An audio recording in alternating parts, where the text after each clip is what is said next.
اپنے اور دوسروں میں احترام کو فروغ دینے کی حکمت عملی۔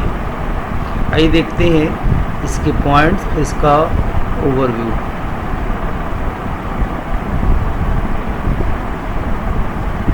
نمبر 1 ہے لیڈ بائی ایگزامپل،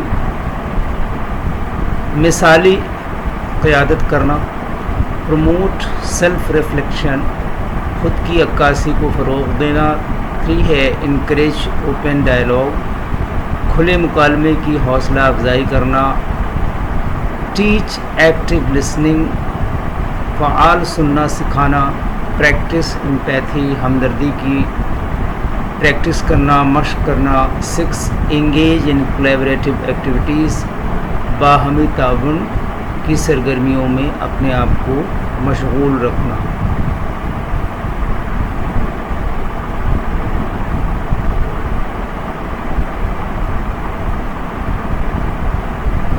احترام وہ ہے جو ہم پر واجب ہے۔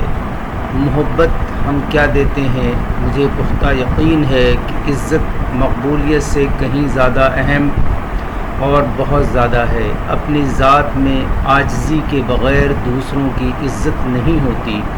معاشرے میں ہر شخص کو نہ صرف اپنی عزت نفس کے لیے بلکہ دوسروں کی عزت کے لیے ایک رول ماڈل ہونا چاہیے۔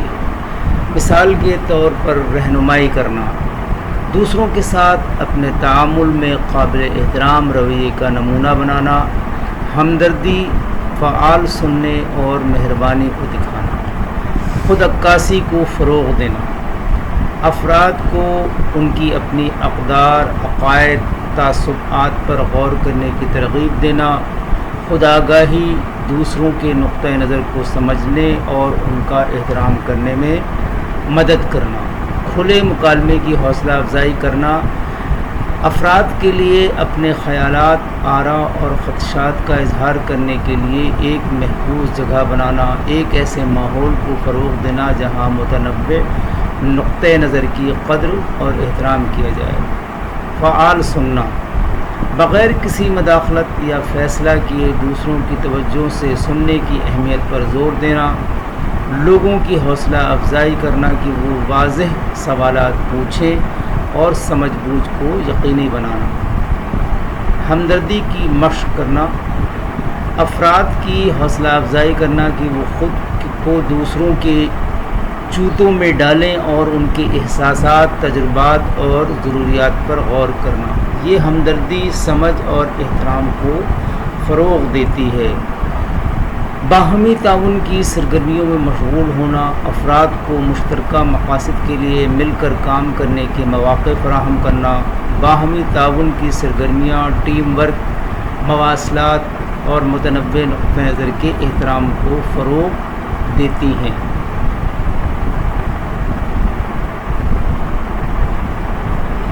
عزت آبرو انسان کے لیے ایک بہت ہی نایاب خزانہ ہے جسے حاصل کرنے کے لیے انسان بہت زیادہ محنت کرتا ہے۔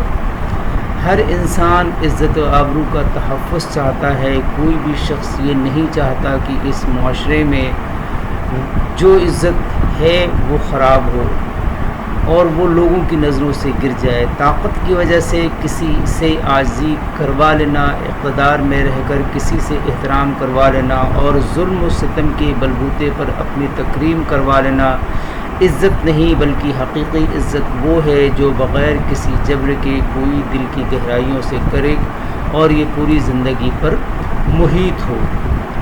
انسان تخت پر بیٹھا ہوا یا پھر کسی کٹیا نشین ہو، وہ کسی اعلیٰ منصب پر ہو یا ایک عام انسان کی طرح رہ رہا ہو، ہر حال میں اس کی عزت میں فرق نہ آئے تو اس کا مطلب ہے کہ اللہ تعالیٰ نے اسے عزت و تکریم کی دولت سے مالا مال فرمایا ہے۔ اس کے برعکس اگر کوئی شخص صاحب اقتدار ہے اور اس کی عزت و تکریم کی جائے اور جب اقتدار ختم ہو جائے تو عزت و تکریم بھی ختم ہو جائے تو اس کا مطلب ہے یہ حقیقی عزت نہیں۔ عزت ایسی چیز نہیں جو بازار سے مل جائے، یا پھر عزت زبردستی چھین لینے والا سرمایہ نہیں، بلکہ حقیقی عزت اللہ تعالیٰ کی بارگاہ سے حاصل ہوتی ہے اور بارگاہ الہی میں مقبولیت کی دلیل ہے۔ ایک بندہ جتنا زیادہ اللہ تعالیٰ کے قریب ہوتا ہے اس کی عزت مخلوق کے نظر میں اتنی زیادہ بڑھتی چلی جاتی ہے۔ عزت کا طالب تو ہر انسان ہوتا ہے، لیکن وہ عزت حاصل کرنے کے لیے اللہ تعالیٰ کی بارگاہ کی طرف نہیں دیکھتا، بلکہ اللہ تعالیٰ کے نافرمانوں سے عزت طلب کرتا ہے، جن کی وجہ سے وہ ذلتوں کی دلدل میں دھکیل دیا جاتا ہے۔ آئیے دیکھتے ہیں آج کے کورس اور دیکھتے ہیں کہ اس میں کیا میسج ہے۔ عزت نفس ایک ایسا لقب ہے جو ہر کسی کو ملتا ہے، لیکن ہر کوئی اسے برقرار رکھنے کے قابل نہیں ہوتا۔ Knowledge will give you power but character respect. Thank you for watching and listening. اللہ حافظ۔